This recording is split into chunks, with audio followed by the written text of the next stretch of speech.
वन्देऽहं श्रीगुरो श्रीयुतपदकमलं श्रीगुरुं वैष्णवांश्च श्रीरूपं साग्रजातं सहगणा रघुनाथान्वितं तं सजीवं साद्वैतं सावधूतं परिजनसहितं कृष्णचैतन्यदेवं श्रीराधाकृष्णपादान् सहगणा ललिता श्रीविशाखान्वितांश्च नमो विष्णुपादाय कृष्णपृष्ठाय भूतले श्रीमते भक्तिवेदान्तस्वामिनिति नामिने नमस्ते सारस्वते देवे गौरवाणी प्रचारिणे निर्विशेषशून्यवादी पाश्चात्यदेशकारिणे नमो महावदन्याय कृष्णप्रेमप्रदायते कृष्णाय कृष्णचैतन्यनामने गौरत्वसे नमः हे कृष्ण करुणा सिंधु दीनबंधु जगतपते गोपेश गोपिका कांत राधा कांत नमोस्तुते तप्त कांचन गौरांगी राधे वृंदावनेश्वरी प्रसभानुसुते देवी प्रणमामि हरिप्रिये वाञ्छाकल्पतरुभ्यश्च कृपा सिन्धुभ्य एव च पतितानां पावनेभ्यो वैष्णवेभ्यो नमो नमः जय श्री कृष्ण चैतन्य प्रभु नित्यानंद श्री अद्वैत गदाधर श्रीवासदि गौरभक्तवृंद हरे कृष्ण कृष्ण कृष्ण हरे हरे हरे राम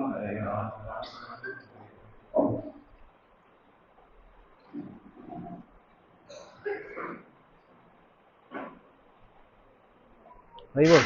हरी बोल, आपको भेज दिया, आप दिखा दीजिए। वो बड़ी फाइल है ना।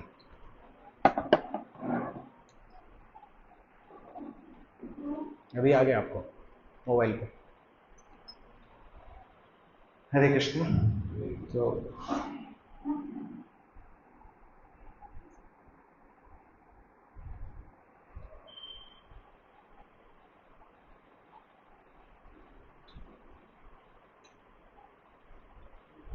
सीताराम प्रभु, वरुण की तबीयत कैसी है? हॉस्पिटल गए थे रात में?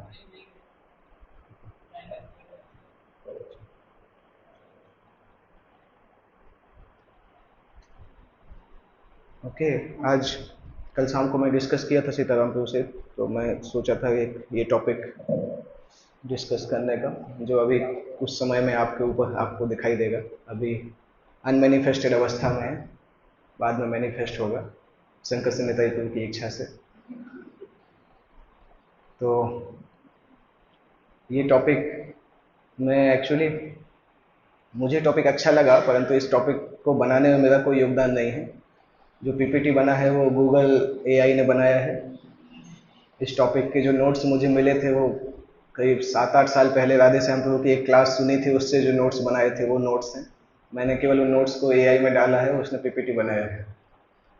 तो मैं जस्ट वही बता रहा हूँ, पर टॉपिक अच्छा है क्योंकि राधे श्याम प्रभु ने बहुत डिटेल में बताया था, उसको समराइज करके ये टॉपिक आया है।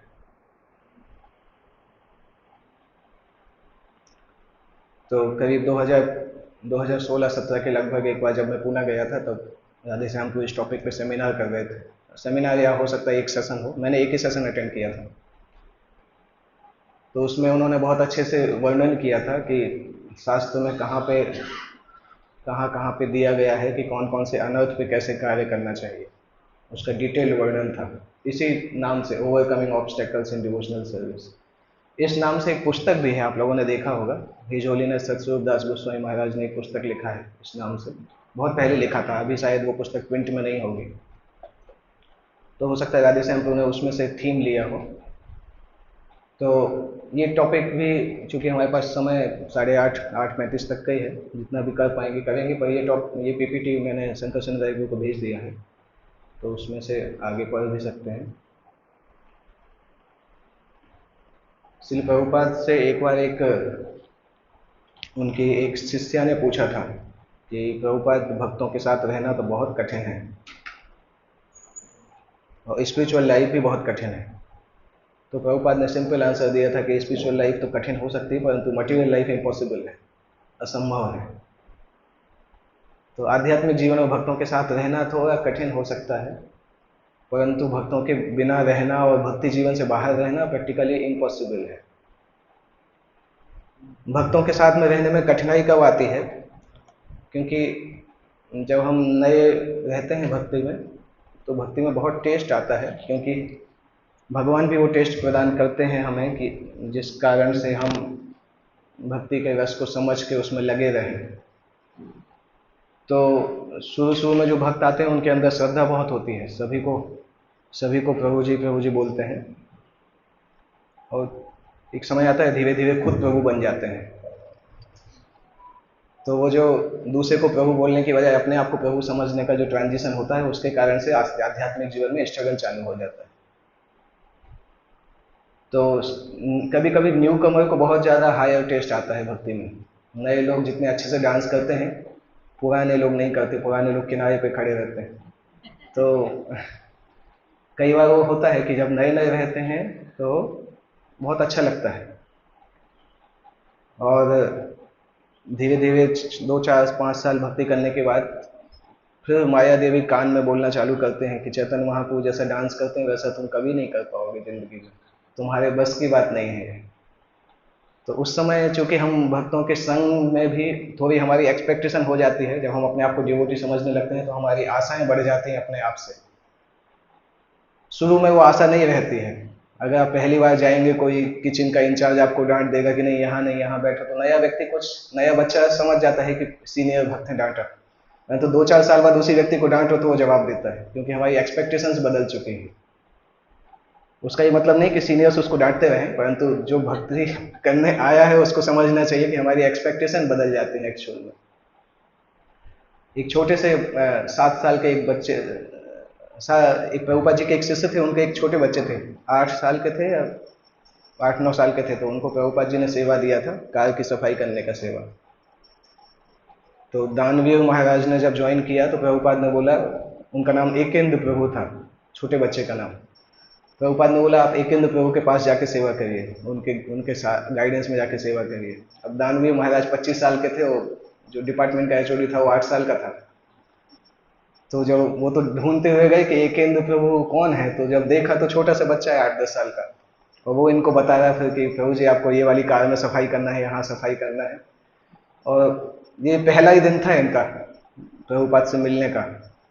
तो बच्चे ने पूछा, आप अलग अलग उसने प्रश्न पूछे आध्यात्मिकता से रिलेटेड, टेस्ट करने के लिए कि इनकी फिलॉसफी कितनी स्ट्रांग है, क्या जानते हैं। तो एक प्रश्न के बाद इन्होंने आंसर दिया कि आई थिंक, तो बच्चा बीच में रोक देता है, there is no use of your thinking. आपका जो ओपिनियन है उसका कोई मतलब नहीं, शास्त्र का जो ओपिनियन है वो बताना चाहिए। तो दानवीर महाराज एकदम से हक्के बक्के हो गए कि छोटे से बच्चे ने क्या बोल दिया। पर महाराज उस दिन भगवद गीता क्लास में बैठे शाम को, तो क्लास के बाद सोचते हैं एक्चुअली मैं हर्ट क्यों हुआ।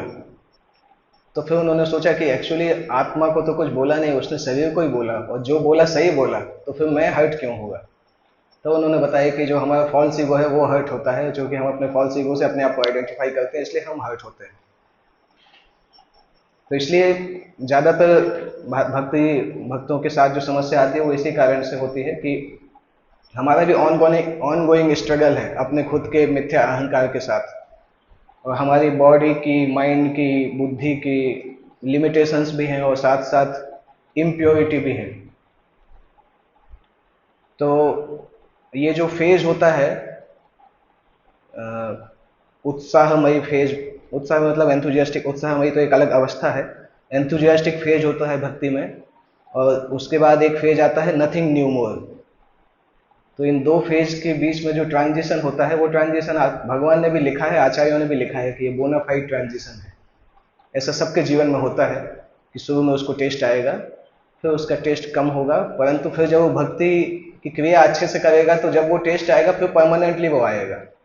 पहले भगवान ट्रेलर दिखाते हैं कि शुद्ध भक्ति क्या कहलाती है, और फिर भगवान बोलते हैं कि अभी आपको पे करना होगा। जैसे पहले जियो ने फ्री कॉल किए थे, उसके बाद पे करना पड़ा था, उसी तरह से पहले शुद्ध भक्ति का ट्रेलर मिलता है जब, तब हम उसके लिए हुक हो जाते हैं कि हाँ हमें इसको करना है, परंतु उसके बाद वो प्राइस पे करनी पड़ती है। भगवत धाम जाना ऐसा नहीं है कि बैठे बैठे चले जाएंगे, फिर भगवान बोलते नहीं साधना तो करनी पड़ेगी।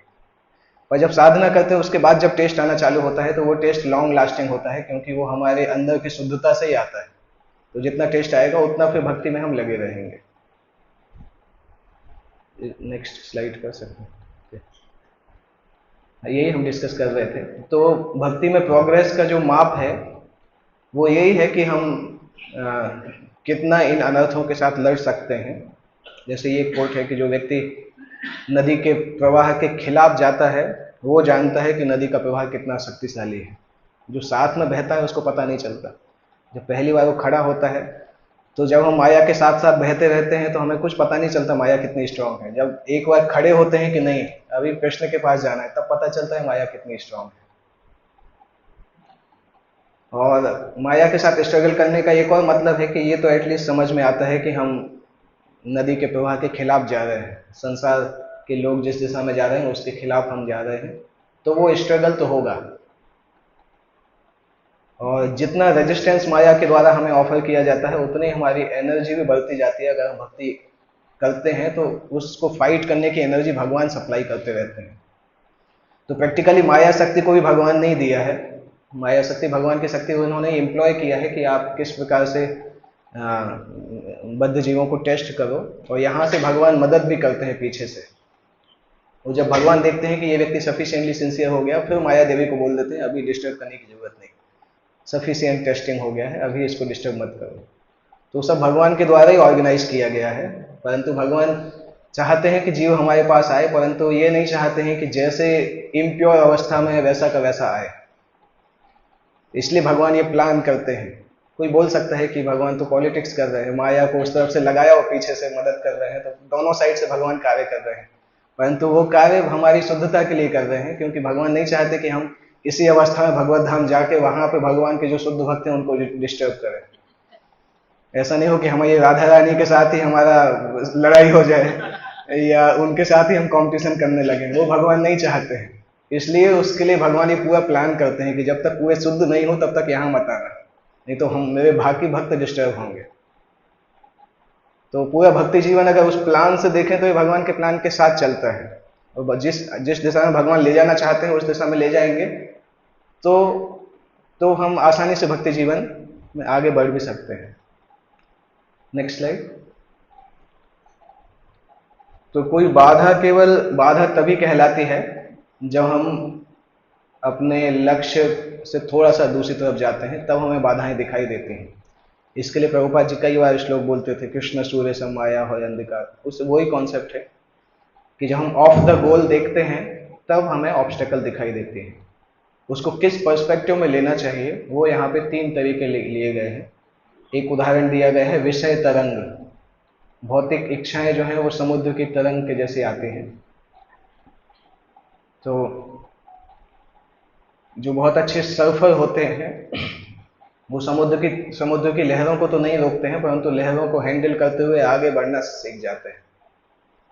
हमने वीडियोस भी देखे होंगे, कैसी बड़ी बड़ी लहर आती है, वैसा लगता है वो आदमी के ऊपर ही पूरा पानी बह गया, परंतु कुछ देर में देखो तो उसके अंदर से आदमी निकल के आता है। दैट मीन्स उस भौतिक समस्याएं जो आती हैं या भौतिक शक्ति हमारी भक्ति में जो बाधा डालती है उसको हम पूरी तरह से दूर नहीं कर सकते हैं, परंतु क्योंकि भौतिक संसार को चैलेंज करना हमारे बस में नहीं है, परंतु हम ये सीख सकते हैं कि कैसे इन चीज़ों से हमें अपनी भक्ति को लेके चलते रहना है, भक्ति डूबने नहीं देना है। वो एक आर्ट होता है जो भक्त को इवेंचुअली सीखना रहता है। दूसरा एक और एग्जाम्पल यहाँ पे दिया गया है कि जब कोयले पे दबाव डाला जाता है तब डायमंड निकल के आता है।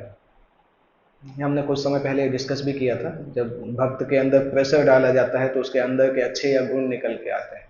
जैसे नींबू को हम जब दबाते हैं तो उसका रस निकलता है, भक्त को दबाते हैं तो उसका भी रस निकलता है, जो भी रस होगा अंदर वो निकलेगा। जैसे कालिया को भगवान ने दबाया तो जहर निकल के आया, तो हमारे अंदर जो होगा वो प्रेशर में निकल के आता है बाहर।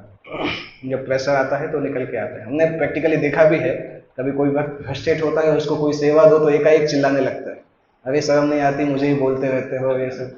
अंदर था बहुत दिन से पर निकल नहीं रहा था, थोड़ा सा प्रेशर डाला वो निकल आया। तो वो अगर शुद्ध भक्ति होगी तो वो भी निकल के आएगी उस कंडीशन में। इसलिए तो टेस्टिंग सिचुएशन जो होती हैं वो बताती हैं कि हम एक्चुअल में कहाँ पे हैं। नहीं तो हरे कृष्णा और दंडवत प्रणाम, मैं तो बहुत विनम्र हूँ, ये तो सभी बोलते ही हैं, पर वो किस सिचुएशन में बोलेंगे किस सिचुएशन में नहीं बोलेंगे। जैसे अमादीना हम बोलते हैं कि सम्मान तो हमें जरूरत नहीं है, परंतु एक आध बार माइक में अनाउंस नहीं हो हमारी सेवा तो नाराज हो जाते हैं। मान लो हम बोल रहे हैं कि हमें कोई सम्मान की आशा नहीं है, आपने बहुत बुक डिस्ट्रीब्यूशन किया, किसी ने इंटेंशनली आपका नाम भूल गए और फिर आपको गुस्सा आया, मेरा नाम कैसे भूल गए। तो तुरंत प्रश्न आता है कि अभी तो अमान ही ना पढ़ा है कि हमें सम्मान की इच्छा नहीं करनी है, फिर नाम भूलना नहीं भूलना का क्या मतलब है? वो सिंपल चीज है, वो प्रैक्टिस करने की चीज है। तो जब टेस्ट होता है तब पता चलता है कि एक्चुअल में है क्या अंदर। इसलिए भक्ति में टेस्ट आना अच्छा है। इसीलिए आचार्य लोग बोलते हैं कि बाधाएं आना भी अच्छा है। बाधाएं हमें बहुत चीजें सिखाती हैं।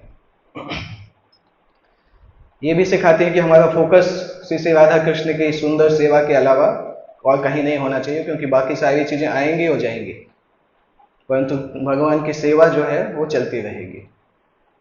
इसके बाद नेक्स्ट स्लाइड में पूरे सेशन का थोड़ा सा जिस्ट दिया गया है, जिसको आगे हम डिस्कस करने वाले हैं, किस किस प्रकार के ऑब्स्टेकल्स हैं। ये केवल उसका समरी है, आगे उसका डिटेल में वर्णन आता है। तो बेसिकली जितने भी बाधाएं हैं, इसके अलावा भी कुछ कुछ हैं, वो लास्ट में आएंगी, जो कि भागवतम सप्तम स्कंद लास्ट के कुछ अध्याय से ली गई है। तो मेनली 4 प्रकार की समस्याएं हैं। कुछ शरीर से संबंधित, जो कि स्थूल समस्याएं हैं, मन से संबंधित समस्याएं, सूक्ष्म समस्याएं हैं, बुद्धि की समस्याएं और भी ज़्यादा सूक्ष्म हैं, और मिथ्या अहंकार की जो समस्याएं हैं वो रूट हैं इन सब समस्याओं का।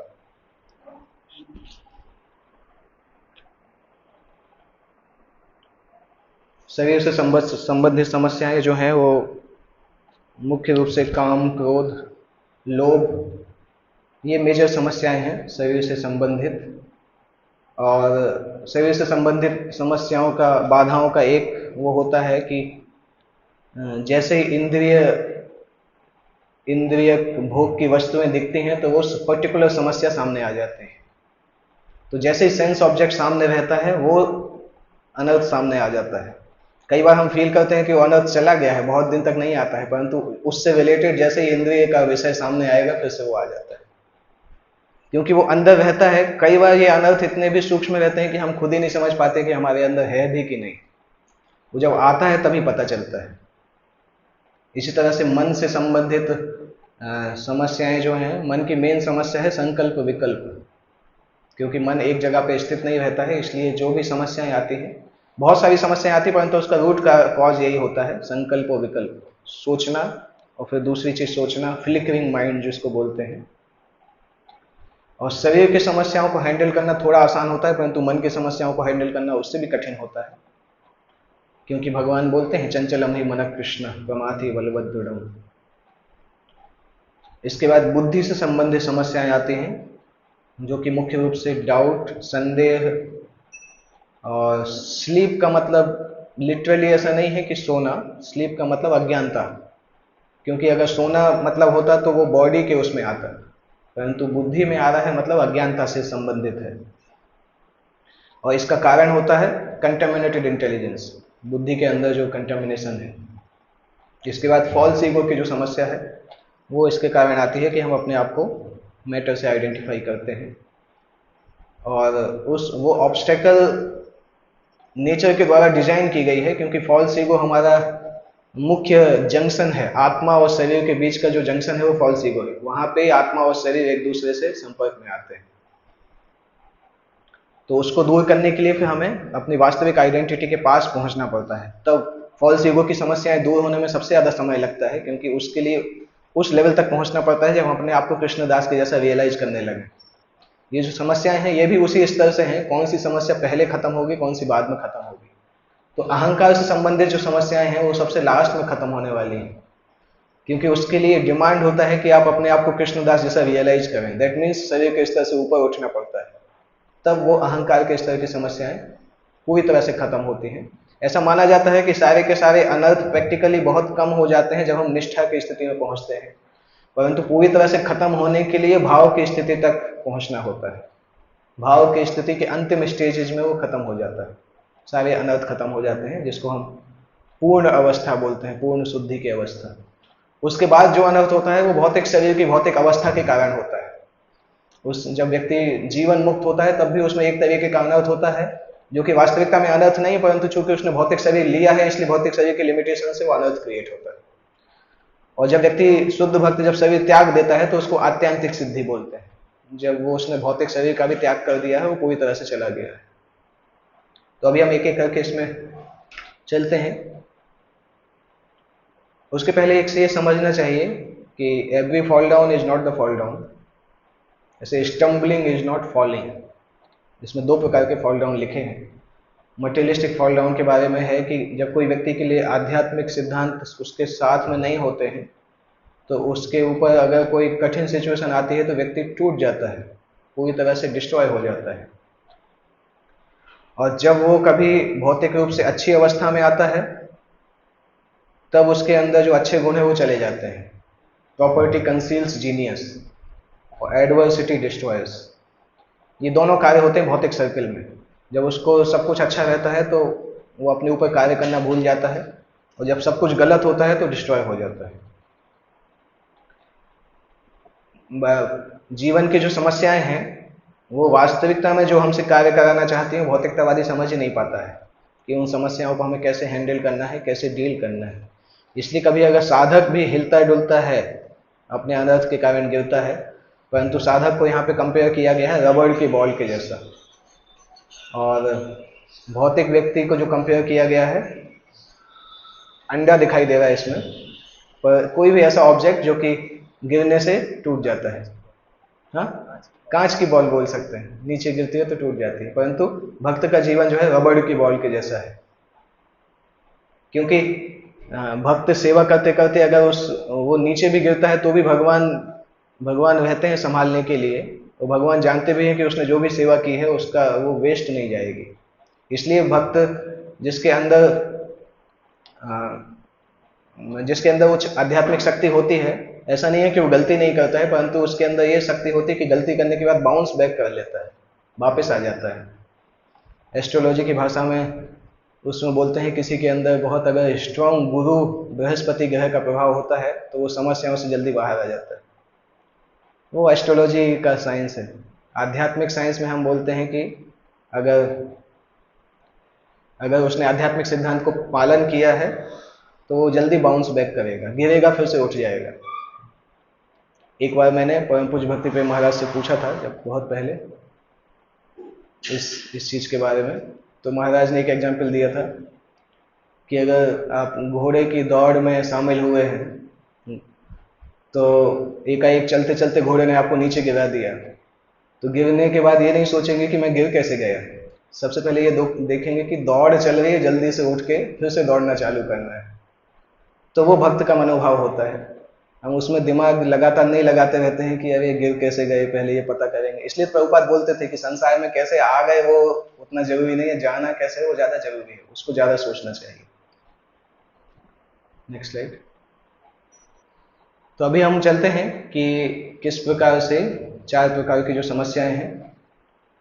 पहली समस्या है ये भौतिक शरीर अपने आप में बाधा प्रोवाइड करता है। जो हमारा ग्रॉस बॉडी है, पंच महाभूत का जो ये शरीर है, ये अपने आप में एक बाधा है भक्ति को प्रैक्टिस करने की। जैसे यहाँ पे लिखा है, संसार का सबसे बड़ा डिजास्टर सुनामी या फ्लड नहीं है, सबसे बड़ा डिजास्टर है कि सुबह उठना और अपने आप को इसी भौतिक शरीर में पाना। ये सबसे बड़ा डिजास्टर है कि हर दिन सुबह उठ के यही देखते हैं कि अभी तक ये शरीर चल ही रहा है, आध्यात्मिक शरीर कब मिलेगा। ये सबसे बड़ा डिजास्टर है, क्योंकि ये शरीर अपने आप में ऑब्स्टेकल प्रोड्यूस करता है भक्ति के लिए। हालांकि शास्त्र दोनों प्रकार के वर्जन देते हैं। मनुष्य जीवन महत्वपूर्ण भी है अगर उसको ठीक से उपयोग करें, परंतु भौतिक शरीर बाय नेचर शुद्ध भक्ति के लिए बहुत सारे बाधाएं प्रोड्यूस करता है, और कुछ बाधाएं ऐसी हैं जिसको हम नहीं भी कर सकते। जैसे शुद्ध भक्त भगवान की सेवा 24 घंटे करना चाहते हैं, परंतु उनको अपने शरीर को विश्राम देना पड़ता है। अगर वो, क्योंकि वो शरीर जो है भौतिक तत्वों से बना है, तो शरीर तो थक जाता है, परंतु शुद्ध भक्त को अंदर इच्छा नहीं होती कि जाके सो जाए, तो वो भी एक प्रकार की बाधा है। वो नेसेसिटी है शरीर की, परंतु शुद्ध भक्त की दृष्टि में ऐसा लगता है कि अगर ये शरीर नहीं होता तो 24 घंटे सेवा कर सकते थे। श्री श्री गौरताई की जय, श्री श्री राधा गोविंद देव की जय, श्री प्रभुपाद की जय। तो शुद्ध भक्त की दृष्टि से ऐसा लगता है कि अगर ये नहीं होता तो ज्यादा सेवा कर सकते हैं। प्रभुपाद जी के कितने लेटर हैं जहाँ प्रभुपाद बोलते हैं कि एक्चुअली कुछ 4, 5, 6 घंटे तो सोना चाहिए, पर वास्तविकता में तो सोने की जरूरत नहीं, वो एक टाइम वेस्ट जैसा है, परंतु कुछ तो सोना ही पड़ेगा। तो वो जो बाधा है उसकी यहाँ पे बात हो रही है कि भौतिक शरीर होने से लिमिटेशन आती है हमारी सेवाओं में। इसलिए सच्चिदानंद शरीर होगा तो जरूरत नहीं पड़ेगा। 3-4 दिन भी आप बिना सोए भगवान की सेवा करेंगे, कोई थकान नहीं होगी। तो भौतिक शरीर में नहीं हो सकता है वो। 1-2 दिन करेंगे, फिर हम पूरे 2-3 दिन का हिसाब चुकता कर लेंगे एक साथ। तो वो भौतिक शरीर का संबंधित है। और भौतिक शरीर से संबंधित वस्तुओं में आप देखा जाए तो शास्त्र बताते हैं कि लस्ट जो है वो बहुत मेजर ऑब्स्टेकल होता है, जो कि भौतिक इंद्रियों के द्वारा हमारे ऊपर इम्पोज किया जाता है। और वो हर जेंडर के लिए लस्ट अलग अलग तरीके से अफेक्ट करता है। जैसे मेल बॉडी की जो कंडीशनिंग होती है, मेल बॉडी की कंडीशनिंग ग्रॉस लस्ट के ऊपर ज़्यादा सेंटर्ड होती है। मेल जो है उसको फीमेल के बॉडी से ही आकर्षण होता है, क्योंकि उसकी ग्रॉस लस्ट रहती है। फीमेल कंडीशनिंग इस तरह होता है कि उसके अंदर लस्ट होता है पर सूक्ष्म स्तर पे होता है, कि बॉडीली कंफर्ट कैसे मिले, रिसोर्सेस मिलना चाहिए फैमिली चलाने के लिए, घर में वस्तुएं होनी चाहिए, कि फाइनेंस भी सफिशिएंट होना चाहिए। तो उनकी कंडीशनिंग उस तरफ जाती है। मेल की कंडीशनिंग इस तरफ होती है कि हमें ग्रॉस लस्ट की आवश्यकता है। दोनों शरीर का डिजाइन इस तरह से किया गया है। तो ये मैकेनिज्म होती है, परंतु वो नेचर वही है, काम भावना से ही वो वस्तु आ रही है। जैसे शरीर में काम भावना है तो उस शरीर के हिसाब से उसको अफेक्ट करती है। इसलिए मेल में ग्रॉस लस्ट की समस्या बहुत ज्यादा होती है। फीमेल में वो समस्या उतनी नहीं पाई जाती, क्योंकि वो सेग्रीगेट हो जाती है। जब फैमिली डेवलप हो जाती है, फाइनेंसेस रहते हैं, तो उन चीजों में उनका दिमाग डिवाइड हो जाता है। तो एक के अंदर वो ग्रॉस फीलिंग होती है, एक के अंदर सटल फीलिंग होती है। और साथ साथ ये भी होता है, लस्ट इतनी डेंजरस रहती है कि हर सीन, हर पिक्चर, हर वीडियो जो हम देखते हैं वो हमारे माइंड में इंप्रेशन लेके जाता है, और वो इंप्रेशन फ्यूचर में परेशानी लेके आता है। हमने सफिशिएंटली वीडियोस देखे हैं इस्कॉन में आने के पहले, और एक जन्म का पूरा होमवर्क है कि वो वीडियो पहले से मिटाए जाएं। और अगर अभी भी हम और वीडियो जिस तरह से देखते रहेंगे तो इस जन्म में मिटने की संभावना नहीं है। तो एटलीस्ट पहले जो देख लिया है उसको तो खत्म करें। नया कंटेंट क्रिएट करने की जरूरत नहीं है दिमाग के अंदर। तो ये सावधान रहना चाहिए कि हमारी इंद्रियों से हमारे अंदर जा क्या रहे, स्पेशली आंख। लस्ट के केस में आंख बहुत इंपॉर्टेंट इंद्रिय है। महात्मा गांधी बोलते थे, बुरा मत देखो, बुरा मत बोलो, 3 बंदर जो उनके हैं मेनली इससे रिलेटेड होते हैं, कि क्योंकि आंखों के द्वारा इंप्रेशंस अंदर जाते हैं। वो इंप्रेशंस तब अटैक करते हैं जब हम रजोगुण के प्रभाव में आते हैं, क्योंकि दिन में हमेशा तो हम सत्वगुण के प्रभाव में रहते नहीं हैं। काम अपने आप में रजोगुण का तत्व है। तो जब हम 3 गुणों के प्रभाव में हम रजोगुण में आते हैं तो काम संबंधी भावनाएं अपने आप आ जाती हैं। और साधना भक्ति में कोई भी इतना स्ट्रांग नहीं रहता है कि हमेशा ही सत्वगुण में रहेगा। इसलिए उसके दिन में कई ऐसे समय आते हैं जब वो रजोगुण में जाता है, तब उसको काम भावनाएं प्रभावित करती हैं।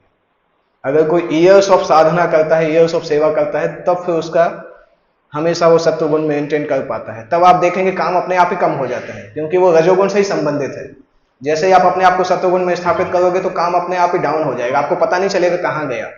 ऐसा नहीं कि खत्म हो जाएगा, पर अंदर रहेगा, वो वेट करेगा कि कब आप रजोगुण में जा रहे हो। और जैसे ही फिर रजोगुण में जाएंगे तो फिर से जनरेट हो जाएगा। इसलिए कई बार ऐसा होता है 2-2, 3-3, 4-4 महीने तक कभी कोई विचार नहीं आता है, परंतु कभी कोई ऐसा चीज हुआ कि हमारा मन रजोगुण में गया, फिर से वो विचार 5 महीने बाद आ जाता है। तो उसका ये मतलब है कि वो खत्म नहीं हुआ है, वो अंदर छुपा है, परंतु अवसर ढूंढ रहा है कि कब ये व्यक्ति रजोगुण में आएगा, फिर मैं अटैक करूंगा।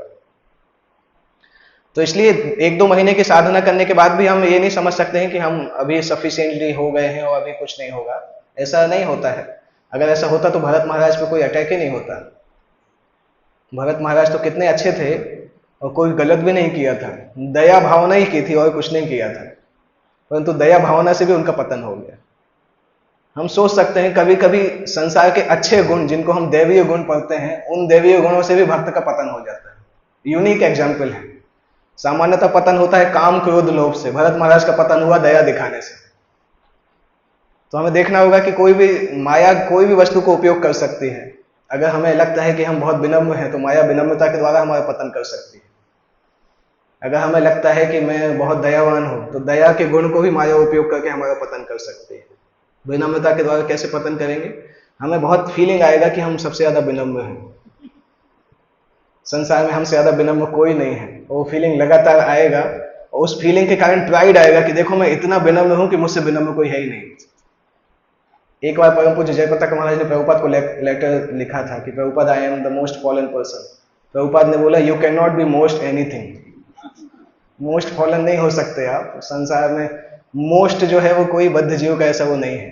वो सामान्यतः शास्त्र में बोला जाता है, परंतु उसको हम इस तरह से क्लेम नहीं कर सकते कि हमसे फॉलन कोई नहीं है, हमसे ऊंचा कोई नहीं है। हम बीच वाली अवस्था के हैं, ना तो इस एक्सट्रीम वाले हैं ना उस एक्सट्रीम वाले हैं। तो इसलिए ये जानना आवश्यक है कि कौन से गुण के द्वारा माया अटैक करेगी, वो हमें सावधान होने की आवश्यकता है। अच्छे गुण भी माया अपनी सेवा में उपयोग कर सकती है जीव को भ्रमित करने के लिए। तो ये पहला ग्रॉस बॉडी से संबंधित अनर्थ जो है, अभी इस बॉडीली अनर्थ को काउंटरैक्ट करने के लिए शास्त्र कंसिस्टेंटली यही चीज बताते हैं कि एक्टिवली अपने टैलेंट को, बॉडीली टैलेंट हो, बॉडीली एनर्जी हो, उस एनर्जी को हमें कृष्ण की सेवा में डॉक्टेल करने की जरूरत है। क्योंकि कृष्ण की सेवा यहाँ पे देखिए, इससे आपको समझ में आएगा, एक तरफ से कंडीशनिंग है, दूसरी तरफ से इंद्रियां हैं। जब इंद्रियां और कंडीशनिंग मिलकर कृष्ण सेवा में लगते हैं तो कृष्ण सेवा उस कंडीशनिंग को जला देती है। इसलिए ये जो कृष्ण सेवा है, ये बॉडीली अनर्थ को अपने आप भस्मीभूत कर देती है। इसलिए कई बार बताते हैं कि भक्ति का मतलब होता है अपनी इंद्रियों को भगवान की सेवा में लगाना। और भक्ति को जब इंद्रिय भगवान की सेवा में लगाते हैं तो उसके दो बेनिफिट मिलते हैं। एक तो भौतिक उपाधि से मुक्ति, दूसरा इंद्रियां शुद्ध हो जाती हैं और मिशन में अच्छे से सेवा कर सकते हैं। जैसे यहाँ पे उदाहरण एक दिया है, बाद में उदाहरण दिया है, परंतु इससे रिलेटेड भी है वो। जैसे एक बार एक ब्रह्मचारी और एक गंजा व्यक्ति चल रहे थे, तो किसी ने जोर से चिल्लाया ए गंजे। ब्रह्मचारी को कोई प्रभाव नहीं पड़ा, परंतु गंजा व्यक्ति जो था वो चिल्लाने लगा, गाली देने लगा, गुस्सा आ गया। ब्रह्मचारी को प्रभाव नहीं पड़ा क्योंकि ब्रह्मचारी उतना आइडेंटिफाई नहीं करते हैं। शुरू में हो सकता करते हो, शुरू में मुझे भी एक बार एक व्यक्ति ने गंजा बोला था। शुरू में बुक डिस्ट्रीब्यूशन करने जाते थे हम लोग, उज्जैन से भोपाल की ट्रेन में बैठते थे और सीहोर तक जाते थे, कभी यहाँ तक, कभी कभी नागदा वाली ट्रेन में बैठते थे। तो उसमें एक व्यक्ति ने बोला था एक बार ए गंजा क्या कर रहे हैं। तो उस समय खराब लगा था, फिर बाद में आदत पड़ गई कि ठीक है अभी तो बाल नहीं है तो गंजा ही बोलेंगे और क्या बोलेंगे, जब नहीं है तो वही बोलेंगे। तो उससे पता चलता है कि हम कितना आइडेंटिफाई करते हैं। एक्चुअल में ज्यादातर समस्याएं उतनी बड़ी होती नहीं है जितना हमारा माइंड उससे आइडेंटिफाई करता है, और जितना आइडेंटिफाई करते हैं उतना जो समस्या बड़ी होती जाती है। तो बॉडी की समस्याओं को के लिए बहुत आवश्यक है कि हम कोई ना कोई मीनिंगफुल कृष्ण की सेवा में लगें, उसके द्वारा शुद्धि प्राप्त होगी। अभी कौन सी सेवा में लगें वो भी एक डिटेल रहता है। किसी की भौतिक शक्ति बहुत ज्यादा, मतलब उसका शरीर रफ एंड टफ है और उसको काम भावना और क्रोध बहुत परेशान कर रहा है, तो उसके लिए सेवाएं भी बहुत रफ एंड टफ होनी चाहिए। रफ एंड टफ मतलब जिसमें शरीर की बहुत ज्यादा शक्ति इन्वॉल्व हो, जिससे कि जब वो रात में सोए तो एकदम घोड़े बेच के सो जाए, उसको पता ही नहीं चले कि क्या कहाँ पे थे।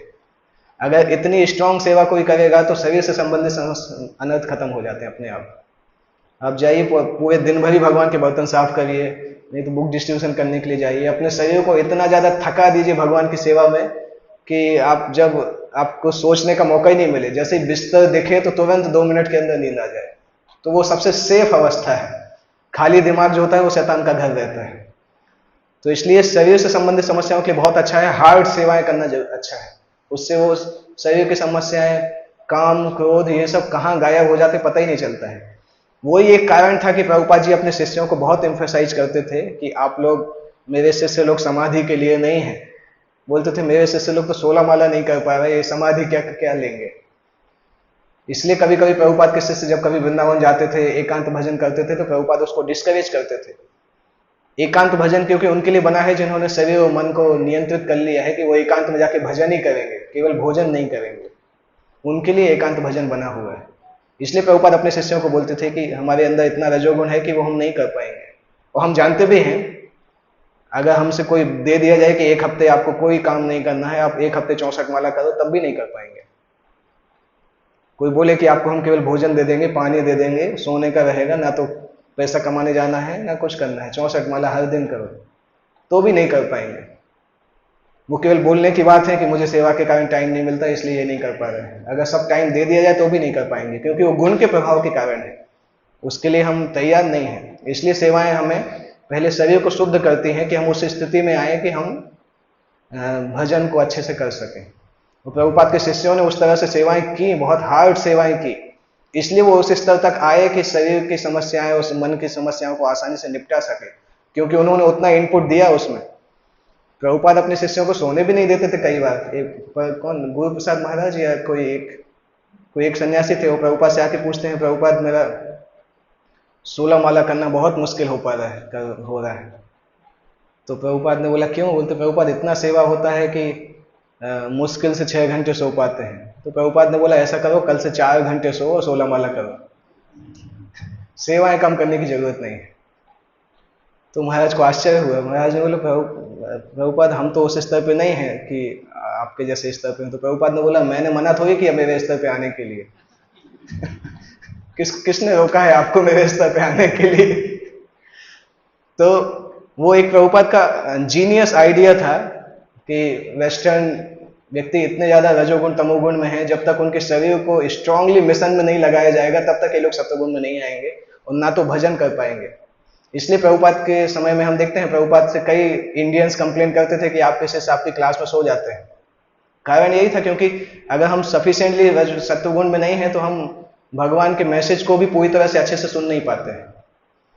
और जब बहुत बहुत सेवा करते हैं तो रजोगुण अपने आप ही हावी नहीं होता है, सत्वगुण में व्यक्ति रहता है तो फिर वो आसानी से भागवत मैसेज को सुन सकता है। हमारा टाइम तो हो गया। अभी प्रसाद पैक किया क्या? प्रसाद पैक करना होगा ना? प्रसाद पैक करना होगा, ठीक है। तो 9:25 पे मेरी ट्रेन का डिपार्चर है, आई थिंक निकलना चाहिए। कब करेंगे? अभी मैं 1.5 महीने के लिए जा रहा हूँ अमर देश, संयुक्त राज्य अमेरिका। 2-3 दिन बाद फ्लाइट है, वापस आके कर सकते हैं। अभी हमारा 3 बाकी है, मन का बाकी है, बुद्धि का बाकी है, फॉल्स ईगो बाकी है। उसके बाद और भी छोटी छोटी चीजें हैं। लेमेंटेशन, ये भागवत से है, साथ में इसका lamentation, illusion, pride, envy, suffering by others, suffering by the body.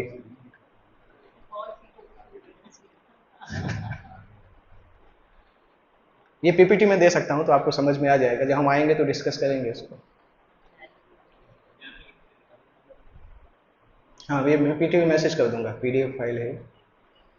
Okay, किसी को कोई एक प्रश्न है तो डिस्कस कर सकते हैं, उसके बाद हम एंड करेंगे।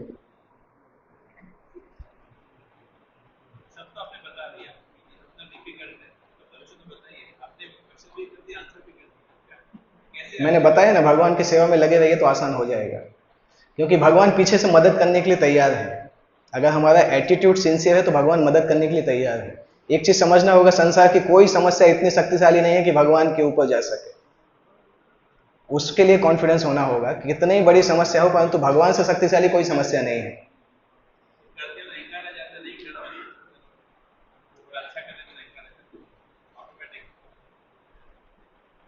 उसके लिए ऐसी क्लासेस बार बार सुनना होगा, तभी वो अहंकार का गुब्बारा टूटता रहेगा। क्योंकि अहंकार तो ऐसा है कि बढ़ता रहता है। क्या है, खुद की अच्छी साधना और श्रवण करने से हमारे ये कॉन्सेप्ट हमेशा ही दिमाग में रहते हैं। क्योंकि सबसे सूक्ष्म वही है ना, अहंकार को जीतना इतना आसान होता तो उसी के कारण तो संसार में आ गए हम, बहुत मिथ्या अहंकार के कारण ही संसार में आए, तो उसको जीतना भी सबसे कठिन होगा। तो भक्ति एक तरह से आसान भी है, अगर हमारा एटीट्यूड बहुत अच्छा है तो भक्ति आसान भी है। ऑब्स्टेकल से फाइट करते रहने में भी अपने आप में मजा है, जैसे हम सभी ऑब्स्टेकल से फाइट कर ही रहे हैं, परंतु कभी ऐसी इच्छा नहीं हुई कि भक्ति छोड़ दें। क्योंकि भक्ति का रस जो मिल रहा है वो इस समय भी ऐसा मिल रहा है कि साधना भक्ति के रस के कारण हमें उसको छोड़ नहीं पा रहे हैं। तो हम इमेजिन कर सकते हैं शुद्ध भक्ति का रस क्या होता होगा। वो भी सोच रहे हैं, वो करते करते भी जो रस मिल रहा है उससे समझ में आता है कि एक्चुअल में शुद्ध भक्ति का रस क्या होगा। वो हम इमेजिन ही नहीं कर सकते। जब हम 3rd क्लास भक्ति की प्रैक्टिस करते करते भी कुछ ऐसा रस मिल रहा है कि 10, 20 साल, 30 साल चल रहे हैं, तो इमेजिन करिए जो भक्त को शुद्ध भक्ति का रस मिलता होगा वो कौन से स्तर पर रहता होगा, उसका दिमाग किस स्तर पर रहता होगा। कभी ऐसा विचार आए कि हम कभी किसी जन्म में उस जगह पे पहुंचे तो कितना अच्छा होगा। तो विचार के कारण, विचार के सोचते सोचते भक्ति करना चाहिए कि हाँ वो हमारा गोल है, वहां पहुंचेंगे, कभी ना कभी पहुंचेंगे। जैसे मैं बहुत लोगों ने पूछा है, कुछ चीजें से पूछा है कि जब मरेंगे तो क्या होगा, तो वो कंफ्यूज होते हैं, बता नहीं पाते। वो एंड में तीन दिशा अलग अलग बताते हैं, वो खुद कंफ्यूज। नहीं देखो, कोई भी भक्त दुनिया में ऐसा नहीं होगा जो ये बोलेगा कि मरने के बाद में भगवत धाम जा रहा हूं। ऐसा तो कोई भक्त बोलने वाला नहीं है, क्योंकि जो जितना एडवांस होता है उसके अंदर विनम्रता भी उतनी ज्यादा होती है। शुद्ध भक्त तो यही बोलता है कि मैं नरक जाऊंगा मरने के बाद। तो समझना मुश्किल है क्या है। केवल नया भक्त बोलेगा कि मैं भगवत धाम चला जाऊंगा, शुद्ध भक्त नहीं बोलेगा। उससे अंदाजा लगा सकते हैं। क्योंकि जितने शुद्ध भक्तों की हम प्रार्थनाएं पढ़े हैं, हमने तो यही पढ़ा है कि वो उनको लगता है हम नरक जाएंगे मरने के बाद। तो भक्ति के कॉन्सेप्ट कॉर्पोरेट कॉन्सेप्ट से अलग होते हैं, इसलिए भक्ति का मैनेजमेंट भी कॉर्पोरेट से बहुत अलग है। कॉर्पोरेट में एकदम स्ट्रेट मैनेजमेंट होता है, भक्ति में स्ट्रेट नहीं होता है, उसके बीच में वैष्णव सिद्धांत भी आ जाता है। जैसे बोलते हैं लिखा हुआ शास्त्र में विधान फॉलो करना चाहिए, वो सही है। उसके बाद में हम उसको विश्वास नहीं, हम एंड में सही छोड़ते हैं, विश्वास करेंगे हमारा क्या होगा, हमने जो प्रोसेस फॉलो किया है। हाँ, प्रभुपाद जी बोलते थे जितना प्रैक्टिस करे मरते समय पता